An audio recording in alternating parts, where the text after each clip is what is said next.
శ్రీ గురుభ్యో నమః. శ్రీ మహాగణపతే నమః. శని వక్రగతి ఆరంభం అవుతున్నది. శని వక్రగతి అది ఎటువంటి ప్రభావాన్ని చూపిస్తుంది అనేది మనం చూద్దాం. మనకు జ్యోతిష్య పరంగా శని వక్రగతి అనేది రాబోతున్నటువంటి జూలై 13వ తారీఖున ఉదయం 9:36 ఇది ఆరంభం అవుతుంది. ఈ యొక్క వక్రగతి అనేది మనం గమనించినట్లయితే ఈ యొక్క వక్రగతి నవంబర్ 28వ తారీఖున ఉదయం 9:14 వరకు కూడా ఈ యొక్క వక్రగతి అనేది జరుగుతూ ఉంటుంది. అసలు వక్రగతి అంటే ఏంటి అనేది ముందుగా మనం తెలుసుకుందాం. వక్రగతి అంటే శని తను పురోగతి దిశలో నుండి వెనక్కి అంటే రెట్రోగ్రేడ్ మూమెంట్లో అంటే ముందుకు జరిగేటువంటి ఒక గ్రహం వెనక్కి తిరిగి రావడం అనేది జరుగుతూ ఉంటుంది. అంటే వెనక్కి తిరగడం జరుగుతున్నప్పుడు అంటే రెట్రో స్పిన్ గ్రేడ్లో జరుగుతుంటుంది. దీన్నే రెట్రోగ్రేడ్ మూమెంట్ అంటారు అన్నమాట. ఎలాగైతే శని మందగమనంలో 2 సంవత్సరాల 6 నెలల 12 రోజుల పాటు ఒక రాశిలో సంచారం చేస్తుంటుందో అంటే తను గడిచేటువంటి ఒక అడుగు ముందుకు వేస్తే 4 అడుగులు వెనక్కి జరుగుతూ అలా 2 సంవత్సరాల పాటు ఉంటుంది. గురువు 1 సంవత్సరం పాటే ఉంటుంది. కానీ శని మటుకు మంచి శుభాన్ని ఇవ్వగలిగేటువంటి స్థానంలో ఉంటే తను 3 సంవత్సరాల పాటు అంటే 2.5 సంవత్సరాల పాటు దగ్గరగా 3 సంవత్సరాల పాటు తను ఒక మంచి ఫలితాన్ని ఇస్తూ ఆ యొక్క రాశిలో ఉండేటువంటి వారికి సకల ఐశ్వర్యాలని శుభ ఫలితాన్ని కూడా ఇవ్వగలుగుతాడు. శని మనం గమనించినట్లయితే శని మూల పదార్థంగా మనం గమనించినట్లయితే ఏ యొక్క వస్తువులకి ఎటువంటి బిజినెసెస్కి ఈ యొక్క గ్రహం అనేది బాగా ఉపయోగపడుతుంది అనేది ముందుగా తెలుసుకుందాం.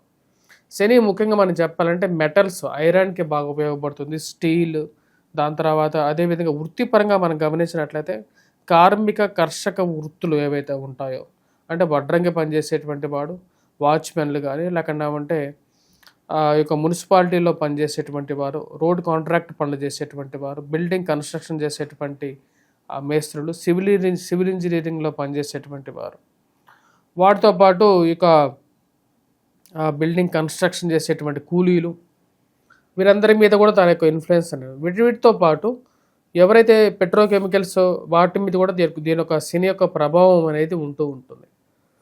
పెట్రోకెమికల్స్ మీద ఉంటుంది, ఆ యొక్క ఇండస్ట్రీస్లో పనిచేసేటువంటి వారి మీద కూడా ఈ యొక్క ప్రభావం అనేది ఉంటుంది. ఇక మరి అదే విధంగా స్టీల్ ఇండస్ట్రీస్లో పనిచేసేటువంటి వారు, building and roads and contractors పనిచేసేటువంటి వారి మీద కూడా ఉంటుంది.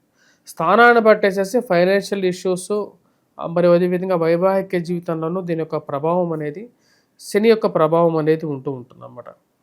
ఇప్పుడు జరుగుతున్నటువంటి వక్రగతి అనేది వచ్చినప్పటికీ మీనరాశిలో జరుగుతున్నది. మీనరాశిలో జరుగుతున్నటువంటి వక్రగతి రాబోతున్నటువంటి జూలై 13వ తారీఖు నుంచి మనకు 3 నెలల పాటు అంటే 3 నెలల కన్నా ఎక్కువగా మనకు వచ్చినప్పటికీ ఈ యొక్క దాటి ఒక వక్రగతి అనేది ఉంటుంది. వక్రగతి ముగించుకున్న తర్వాత మళ్ళీ పురోగతిలోకి మళ్ళీ శని అనేది జరుగుతుంది అన్నమాట. ఈ యొక్క వక్రగతి ముగిసిన తర్వాత ముగియ ముందు ఎటువంటి ప్రభావం చూపించబోతుంది ద్వాదశ రాశుల వారి మీద అనేది మనం ఇప్పుడు చూద్దాం. అదేవిధంగా వృత్తిపరంగా కూడా ఎటువంటి ప్రభావాన్ని చూపించగలుగుతుంది అనేది కూడా మనం క్లియర్గా తెలుసుకుందాం. ధనుసు రాశి వారికి ఇక అర్ధాష్టమ శని ప్రభావంలో ఉన్నటువంటి శని వక్రగతి అనేది కొంచెం సానుకూలమైనటువంటి ఫలితాన్ని ఇవ్వగలుగుతుంది. ఎందుకంటే కేంద్ర స్థానంలో శనిగ్రహ సంచారం జరుగుతున్నది, వక్రగతిలో జరగబోతున్నది. ఇన్ని రోజులు అర్ధాష్టమ శని ప్రభావ రీత్యా కొంచెం ప్రభావం అనేది కొంచెం ఎక్కువగానే ఉంది. కాళ్ళకి కేళ్ళకి మోకాళ్ళకి నొప్పులు, ఆరోగ్యపరంగాను వయోవృద్ధుల మీద దీని యొక్క ప్రభావం అనేది కొంచెం ఎక్కువగా ఉంటుంది. వయోవృద్ధులకి కొంచెం ఆరోగ్యపరంగానే కొంచెం హెల్త్ రికవరీ పీరియడ్లో కొంచెం సానుకూలమైనటువంటి ఫలితాన్ని ఇవ్వగలుగుతారు. అదేవిధంగా సప్తమంలో సంచారం చేస్తున్నటువంటి రవి కూడా అదే సమయానికి అష్టమంలోకి మారుతుంటాడు. దాని యొక్క ప్రభావ రీత్యా వచ్చినప్పటికీ కొంచెం ఆరోగ్య సమస్యలు తగ్గడానికి ఈ 3 months పీరియడ్ కొంచెం దోహదం చేస్తుంది వయోవృద్ధులకి. వాటితో పాటు ఈ రాశిలో ఉండేటువంటి ధైర్యాన్ని పొందగలుగుతారు. ఇన్ని రోజులు ఏ విషయం చేసినా సరే ఏమవుతుందా అనేటువంటి ఒక ఉద్యోగ పరంగాను చాలా ధైర్యం చేయలేనటువంటి పరిస్థితి అనేది ఏర్పడుతూ ఉంటుంది. కానీ ఎక్కడ లేనటువంటి ధైర్యం అసలు నేనైనా ఈ పనులు చేస్తున్నాను అనేటువంటి విధంగా 13వ తారీఖు నుండి వక్రగతి ఎప్పుడైతే మొదలవుతుందో ధైర్యాన్ని కూడగట్టుకొని కొన్ని విషయాలు ముందుకు చేయగలుగుతారు. అనుకున్న పనిని అనుకున్న విధంగా చేసేటువంటి ధైర్యాన్ని ఆ దేవుడు మీకు పరిపుష్టిగా ఇవ్వగలుగుతాడు. ఎందుకంటే శని ఇప్పుడు చతుర్థంలో వక్రగతులకు మారినప్పుడు ఇంచుమించు మూడో రాశి ఫలితాన్ని, అంటే మూడో రాశిలో సంచారం చేస్తున్నప్పుడు ఎటువంటి ఫలితాన్ని ఇస్తుందో అటువంటి ఫలితాన్ని ఇస్తుందని చెప్పి శాస్త్రం చెప్తుంది. అదేవిధంగా కేంద్ర స్థానంలో వక్రగతి జరుగుతున్నప్పుడు కొన్ని శాస్త్ర గ్రంథాల రీత్యా యోగాన్ని ఇస్తానని చెప్పి, యోగాన్ని ఇవ్వగలుగుతాడని చెప్పి శాస్త్రం చెప్తుంది. ఈ రాశిలో ఉండేటువంటి వారికి ముఖ్యంగా రాహు యోగాన్ని ఇవ్వగలుగుతున్నాడు, ధైర్యాన్ని ఇవ్వగలిగేటువంటి ఒక స్థానంలో ఉన్నాడు రాహు. ఇప్పుడు శని కూడా వచ్చినప్పటికి దానికి యాడ్ అవ్వటం వల్ల శని బాత్ రాహు బాత్ అన్నట్లుగా ఇంచుమించు 2 గ్రహాలు కలిసి ఇక తృతీయ ఫలితాన్ని ఎక్కువగా ఇస్తూ ఉన్నాయి. దాని యొక్క ప్రభావ రీత్యా వచ్చేటప్పటికి ధైర్యంతో చేయగలుగుతారు, ఏ పనైనా సరే చేయడానికి ముందుకు రాగలుగుతారు. ఉద్యోగపరంగాను దూర ప్రాంత ప్రయాణం చేయడానికి కూడా వెనుకాడరు, దూర ప్రాంత ప్రయాణ సంబంధితమైన విషయాల్లో కూడా ముందుకు ఉండగలుగుతారు. ఈ రాశిలో ఉండేటువంటి వారికి ధైర్య సాహస లక్ష్మి అనే విధంగా కొన్ని అవకాశాలు పొందగలుగుతారు. ఎప్పుడూ లేని విధంగా బాతృ సంబంధితమైన వర్గాల్లో, అంటే మీ యొక్క బ్రదర్స్ స్థానంలో ఉండేటువంటి వారి వల్ల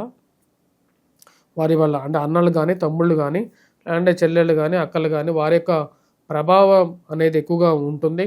వారి నుంచి కొంచెం అవకాశాన్ని, వారి నుంచి కొన్ని సహాయాల్ని పొందటానికి అవకాశం అనేది ఉంది.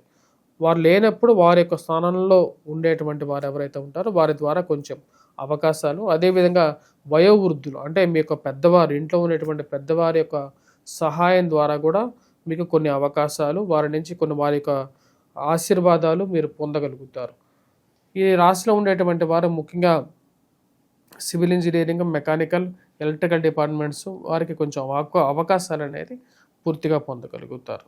ద్వాదశ రాశుల వారికి ఇప్పుడు ఓవరాల్గా వచ్చినప్పటికీ శని యొక్క ప్రభావం గురించి మనం డిస్కస్ చేసాం. అసలు శని ప్రభావం నుంచి ఎటువంటి పరిహారాలు చేసుకోవాలి? ఎందుకంటే ఇక్కడ మనకు శని జనరల్గా వక్రగతి కాకుండా చూసుకున్నట్లయితే కొన్ని రాశుల వారికి బాగా యోగాన్ని ఇవ్వగలుగుతాడు. వాటిలో వృషభ రాశి వారు, దాని తర్వాత మకర రాశి వారు, దాని తర్వాత వచ్చేటప్పటికి మనం గమనించినట్లయితే తులారాశి వారు, ఈ 3 రాశులకి యోగాన్ని ఇవ్వగలుగుతాడు. వక్రగతి జరుగుతున్నప్పుడు ఏంటంటే కేంద్ర స్థానాల్లో ఉన్నప్పుడు కొంచెం యోగాన్ని అటు ఇటుగా ఇస్తూ ఉంటాడు, కొంచెం బెటర్ రిజల్ట్స్ ఇస్తూ ఉంటాడు. శని ప్రభావం జరుగుతున్నప్పుడు మిగతా స్థానాలు ఏవైతే ఉన్నాయో అని 3 స్థానాలు కాకుండా మిగతా రాశుల వారికి మీద శని ప్రభావం అనేది ఉంటుంది. దాంతోపాటు రాహు కూడా వచ్చేటప్పటికి ఇంచుమించు రాహుకేతువులు, రాహు మెయిన్గా ఇంచుమించు శని యొక్క ప్రభావం ఎంతైతే ఉంటుందో అంత ప్రభావాన్ని ఇస్తాడు. అంటే అర్ధాష్టమ స్థితిలో శని ఎలాగైతే ప్రభావాన్ని ఇస్తున్నాడో అర్ధాష్టమ స్థితిలో రాహు ఉన్నప్పుడు కూడా అదే ఫలితాన్ని ఇస్తాడు. దానికే శని బాత్ రాహు బాత్ అంటారు. అంటే ఇప్పుడు వృశ్చిక రాశి వారికి అర్ధాష్టమ శని పోయినప్పటికీ అర్ధాష్టమంలో రాహు వచ్చాడు, దాని యొక్క ప్రభావం అనేది ఈ రాశి వారికి ఉంది. సో ఈ రాశిలో ఉండేటువంటి వారు మెయిన్గా ఈ యొక్క ఎటువంటి పరిహారం చేసుకోవాలి మిగతా రాశుల వాళ్ళు అనేది చూద్దాం. ముఖ్యంగా మనం గమనించినట్లయితే శనికి ఎన్నో రకాల పరిహారాలు చేసుకోవచ్చు. అఘోర పాశుపత హోమం అనేది ఒకటి చేసుకోవచ్చు. ఒకవేళ మీ యొక్క జాతక చక్రంలో శని మహర్దశ నడుస్తూ మీకు రాహు మహర్దశ కానీ శని మహర్దశ కానీ జరుగుతున్నట్లయితే ప్యారలల్గా ఏలినాటి శని ప్రభావం కానీ అర్ధాష్టమం కానీ అష్టమ శని ప్రభావం కానీ జరుగుతున్నట్లయితే రిజల్ట్స్ అనేది కొంచెం సేమ్ అలాగే ఉంటుంది అన్నమాట. అంటే రాహు మహర్దశ కానీ శని మహర్దశ కానీ జరుగుతూ అర్ధాష్టమ శని, అష్టమ శని, ఏలినాటి శని ఇవి జరుగుతున్నట్లయితే మటుకు సేమ్ రిజల్ట్స్ ఉంటూ ఉంటాయి. అంటే కొంచెం నెగిటివ్ రిజల్ట్స్ ఎక్కువగా వస్తూ ఉంటాయి. అలాంటప్పుడు కంపల్సరీగా మీరు వెంకటేశ్వర స్వామి దేవాలయ దర్శనం చేసుకోండి. సింపుల్ రిజల్ట్స్ కావాలనుకుంటే డబ్బులు ఖర్చు పెట్టకుండా మీరే ఇంట్లో చేసుకునేటువంటి వాటి గురించి మనం ముందుగా డిస్కస్ చేద్దాం. వాటిలో వచ్చేటప్పటికి శనికి తైలాభిషేకం చేయండి. అది చేసే సమయం కూడా వచ్చేటప్పటికి శని హోరా సమయంలో చేయండి.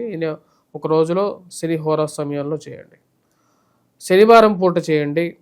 మరియు అదేవిధంగా ఒక నల్లటి గుడ్డ తీసుకొని దాన్ని 7 పాయలుగా దాన్ని విభజించి దాన్ని నూనెలో నానబెట్టి, ఆ నూనెను నానబెట్టిన తర్వాత నువ్వుల నూనెలో నానబెట్టిన తర్వాత శని ముందు దీపారాధన చేయండి. శనివారం పూట శని హోరా సమయంలో చేయండి. ఇలా 7 శనివారాలు చేయండి. చేసేటప్పుడు ప్రతిరోజు తలస్నానం చేసి శనివారాలు చేయండి.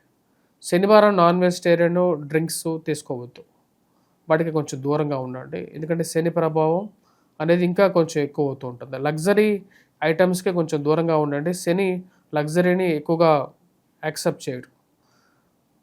ఇవన్నీ చేయండి. ఇవి కొంచెం మీకు సింపుల్ రెమెడీస్గా ఉంటాయి. దాంతోపాటు నువ్వులు ఏవైతే ఉంటాయో నువ్వులు ఎవరికైనా దానం చేయడానికి దానిలో ఒక శీల వేసేసి ఇనప శీల ఎవరికైనా సరే బ్రాహ్మడు అక్కడ ఉంటే వాళ్ళు తీసుకుంటారు, వారికి దానం చేయండి. లేదా లేని పక్షాల్లో ఆ నువ్వుల నూనెతో కొనుక్కొని వచ్చి స్వామివారికి అభిషేకం చేయండి. మరియు వాటితో పాటు ఏదైనా దేవాలయంలో పాత ఇనుముని దానం చేయండి, స్టీల్ని దానం చేయండి. మరియు అదేవిధంగా గోధుమతో చేసినటువంటి రొట్టెలని నల్లటి ఆవులు ఏవైతే ఉంటాయో కపిల గోవులు అంటారు, ఈ యొక్క శనివారం పూట ఆ యొక్క ఆవులకి తినిపించండి. గోధుమ రంగులో ఉండేటువంటి ఆవులు ఏవైతే ఉంటాయో వాటికి కూడా తినిపించవచ్చు, లేని పక్షాల్లో ఈ యొక్క ఆవులకి చేయించండి. వీటన్నిటితో పాటు రాశిలో ఉండేటువంటి వారు ముఖ్యంగా శనివారం పూట నువ్వులతో చేసినటువంటి బిస్కెట్స్ కానీ ఇలాంటివి ఏవైతే ఉంటాయో వాటిని కూడా ఎవరికైనా పిల్లలు ఉండేటువంటి పిల్లలు ఎవరైతే ఆడుకునేటువంటి పిల్లలు నువ్వుల ఉండలు కానీ ఏవైతే ఉంటాయో ఆ నువ్వుల ఉండలని కూడా మీరు ఏం చేస్తారంటే వెంకటేశ్వర స్వామి దేవాలయంలో ఇచ్చి అక్కడ పూజ చేయించిన తర్వాత నువ్వుల ఉండలని అందరికీ పంచిపెట్టచ్చు. ఇలాంటి పరిహారాలు చేయడానికి ఎక్కువగా ప్రయత్నం చేయండి. వీటితో పాటు ఈ రాశిలో ఉండేటువంటి వారు ముఖ్యంగా వచ్చేటప్పటికి అఘోర పాశుపత హోమం అనేది కూడా ట్రై చేయొచ్చు. అఘోర పాశుపత హోమం శివాభిషేకం కూడా చేసుకున్నట్లయితే కొంచెం సానుకూలమైనటువంటి ఫలితాలు పొందగలుగుతారు. స్వస్తి.